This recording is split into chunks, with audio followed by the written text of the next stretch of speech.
Ya, selamat datang di mata kuliah Manajemen Infrastruktur Teknologi Informasi. Ini adalah video kedua pada bab perancangan infrastruktur teknologi informasi. Pada bab ini kita akan melanjutkan framework dari TOGAF yang sebelumnya kita sudah membahas mengenai visi arsitektur, strategi BPR, dan juga pola-pola solusi IT. Pada bab ini kita akan coba untuk membahas yang namanya Information System Architecture. Ya.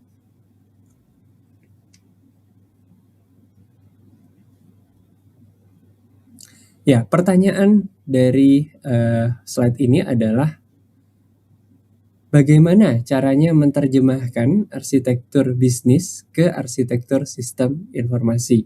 Ya, kita akan coba lihat bagaimana tahapan-tahapan agar kita bisa menerjemahkan arsitektur bisnis tersebut ke dalam arsitektur sistem informasi. Kalau kita lihat yang pertama adalah yang harus kita lakukan, kita perlu melakukan identifikasi sistem aplikasi. Sistem aplikasi diidentifikasi berdasarkan yang pertama adalah kebutuhan informasi untuk mendukung pengambilan keputusan di tiap-tiap aktivitas. Kebutuhan pertukaran informasi antar aktivitas atau subproses dan kebutuhan alat bantu di tiap aktivitas. Dan kita juga bisa mengadopsi paket implementasi pola solusi best practice yang ada di industri dan memanfaatkan aplikasi yang sudah dimiliki. Berikutnya, apa itu arsitektur sistem informasi? Ya, di sini di-define adalah mendeskripsikan sistem-sistem aplikasi dan perannya dalam mendukung proses bisnis. Yang pertama, yaitu sistem aplikasi kunci yang dibutuhkan. Yang kedua adalah struktur logis sistem informasi. Nanti kita akan lihat dari visi arsitektur yang sudah di-define sebelumnya, kita akan coba untuk mendefine yang namanya arsitektur sistem informasi. Jadi kita bekerja berdasarkan tahapan-tahapan yang sudah kita lakukan sebelumnya. Berikutnya adalah struktur komposisi modul-modul sistem aplikasi. Nah, yang pertama, bagaimana kita mengidentifikasi sistem aplikasi kunci. Ya, misalnya, kita derive lagi dari pola solusi yang sudah pernah kita bahas sebelumnya. Yang pertama, aplikasi online. Ya, paket solusinya adalah supply chain management. Ya, salah satu contohnya, pertukaran dengan sistem pemasok. Ya, paket solusinya adalah supply chain management juga. Otomatisasi proses persetujuan. Ya, paket solusinya misalnya automated disposition untuk surat menyurat. Lalu berikutnya database katalog. Ya, pola solusinya adalah katalog manajemen.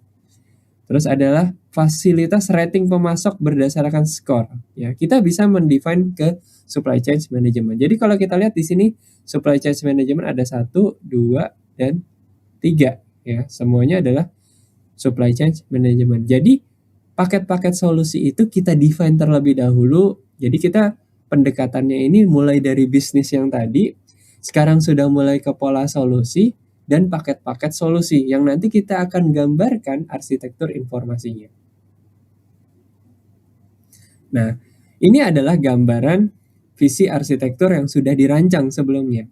Namun Anda bisa melihat pada gambar ini Anda bisa melihat ada berupa label-label yang mendefinisikan solusi-solusi atau paket-paket solusi yang bisa kita define atau sistem informasi yang bisa kita define di setiap proses.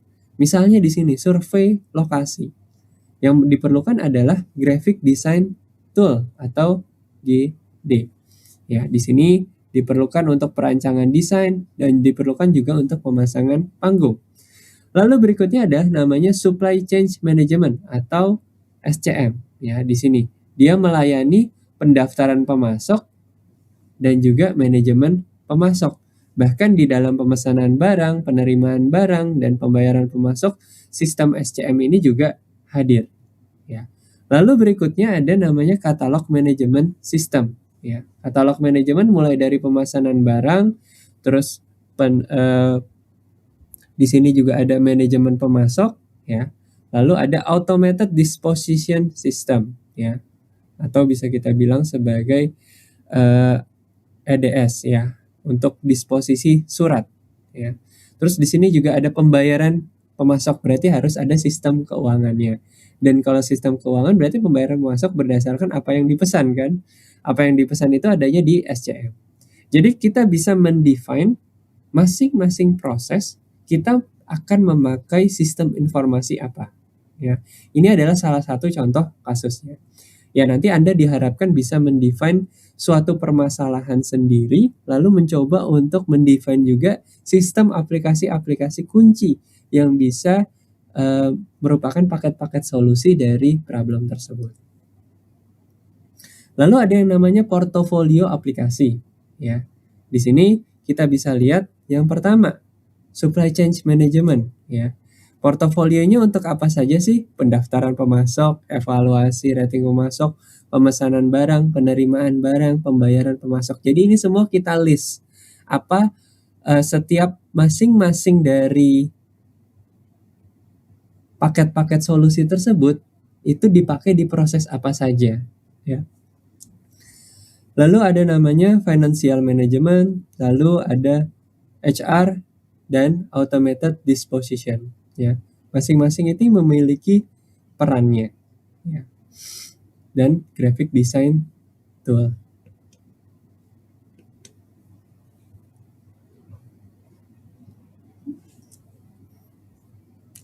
Lalu setelah portofolio aplikasi, kita bisa juga mendefine yang namanya landscape aplikasi. Landscape aplikasi di sini menggambarkan hubungan kedekatan antara sistem aplikasi perusahaan. Di sini kita bisa lihat masing-masing aplikasi itu kita define terlebih dahulu ya, paket-paket solusi aplikasinya, financial management, SCM, human resource management. Lalu di sini kita define juga dia mengaksesnya menggunakan apa. Oke, misalnya LDAP di sini user profile management. Lalu di sini portal web, single sign on berarti browser. Lalu di sini ada network security, misalnya ada firewall. Ya. Ini dipersyaratkan oleh prinsip-prinsip arsitektur yang sudah kita bahas pada video sebelum ini. Nah, ini juga diakses lewat web, ya. Sistem ini diakses lewat web dan juga diakses menggunakan aplikasi desktop. Ya, jadi di sini landscape aplikasi itu mencoba untuk menggambarkan yang mengakses itu dari sistem mana saja, lalu prinsip-prinsip arsitektur apa saja yang harus dimasukkan ke dalam sistem pola-pola atau paket-paket aplikasi tersebut. Oke, berikutnya bagaimana caranya memastikan bahwa komponen-komponen utama sudah tercakup dalam arsitektur teknologi informasi. Ya, jadi kita lihat komponen-komponen utamanya. Yang pertama kita harus mendefine yang namanya arsitektur dasar. Ya, perancangan arsitektur teknis perusahaan meletakkan kategori-kategori arsitektur dasar. Jadi ada aplikasinya, ada application platformnya, ada communication infrastructure. Ya. Nah, kategori komponen minimal ya antara lain adalah software aplikasi, sistem software, web server, application server, dan DBMS. Lalu communication software, ya, hardware dan jaringan. Lalu berikutnya, kita bisa menderive lagi dengan yang namanya taksonomi komponen umum. Ya. Di sini kita define, ada API, ada infrastructure application, ada business application. Nah, di sini kita define katalog management, human resource management, itu kita define di dalam sini, data management, data interchange, international operation ya. Lalu berikutnya ada OS di sini kita define dan network service. Sekarang mungkin sudah mulai terlihat bagaimana infrastrukturnya terbangun. Tapi di awal memang yang dipersyaratkan itu adalah bagaimana kita bisa mendefine infrastruktur tapi berdasarkan kebutuhan dari IT. Nah, karena kalau kita mendefine infrastrukturnya terlebih dahulu, kebutuhan bisnisnya berbeda, akan terjadi kesenjangan antara infrastrukturnya dengan kebutuhan bisnis. Ya, jadi sekarang sudah mulai tergambar bagaimana taksonomi komponen umumnya. Lalu di sini juga selain ada prinsip-prinsip yang harus dilakukan, ya, prinsip-prinsip arsitektur, ada prinsip-prinsip umumnya juga, ya. Di sini yang pertama adalah penyeragaman teknologi, ya. Dan yang kedua adalah penerapan open standard. Lalu adalah duplikasi komponen-komponen kritis. Lalu kita coba modularisasi komponen-komponen sistem dan maksimalisasi penggunaan ulang.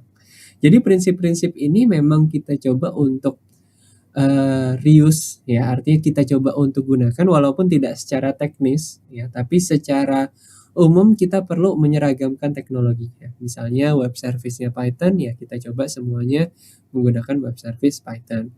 Open standard misalnya untuk monitoring tools-nya adalah menggunakan SNMP, semua device atau hardware juga perlu menggunakan SNMP untuk protokol monitoring tools-nya.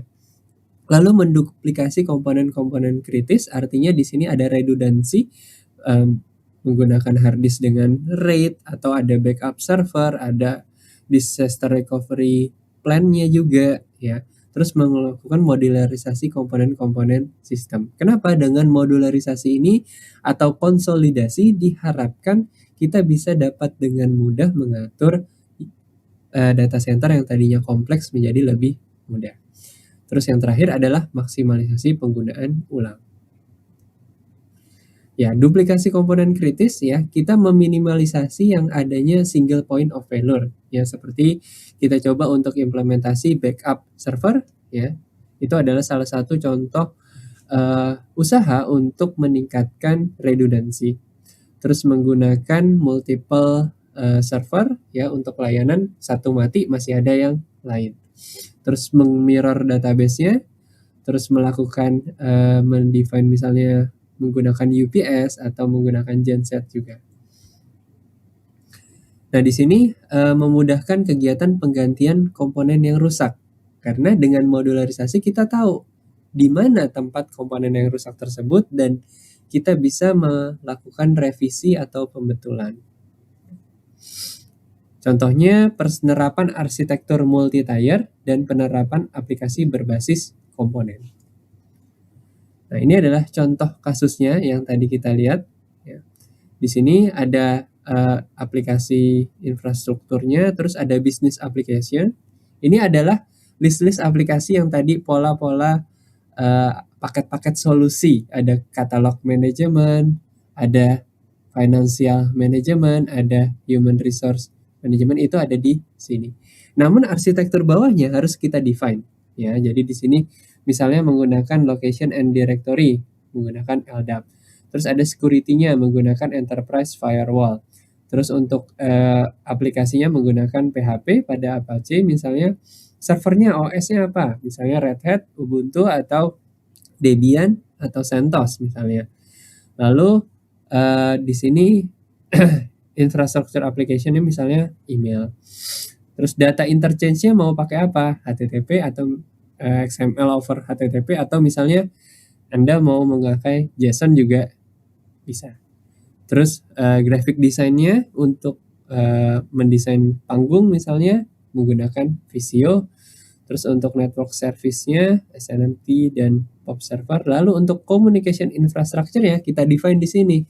Kita butuh data secepat apa sih? Apakah perlu sampai ke InfiniBand kah? Ya, atau hanya perlu 10 gigabit per second atau 40 gigabit per second? Itu perlu kita define di bagian communication infrastructure. Oke, pada bagian video ini kita sudah membahas mengenai information system architecture, ya.